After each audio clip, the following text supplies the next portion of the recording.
Hi, welcome to Like Mother, Like Daughter. I purchased a Lookfantastic Beauty Advent Calendar for 2017, and I just wanted to show you about this glorious calendar. I know I'm a little late because everybody usually does the advent calendars before Christmas, but I didn't look at them. I wanted it to be a surprise for me. I will include some clips in here, but I just wanted to show you. This is such a beautiful advent calendar. The theme of it was Alice in Wonderland, so it was the Beauty Wonderland calendar.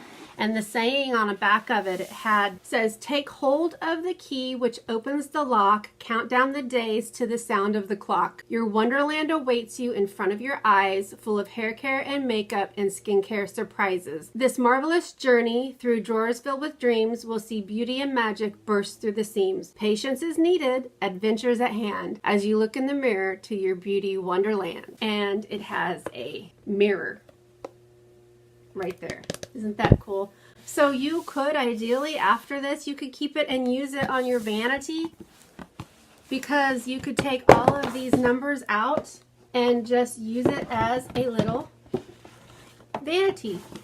You've got your mirror, you can put a few little things up here, and then you could store some makeup in there. So that's great for someone just starting out that doesn't already have a vanity. I really enjoyed mine, and I will purchase next year. My family gets it for me for Christmas. I order it and buy it, but it's from my family, so it's something that I look forward to. Here's how it came this year. Last year, I'll link it down to last year's as well. But if you want to see what was in the 2018 Beauty and Wonderland Lookfantastic Beauty Advent Calendar, here it is.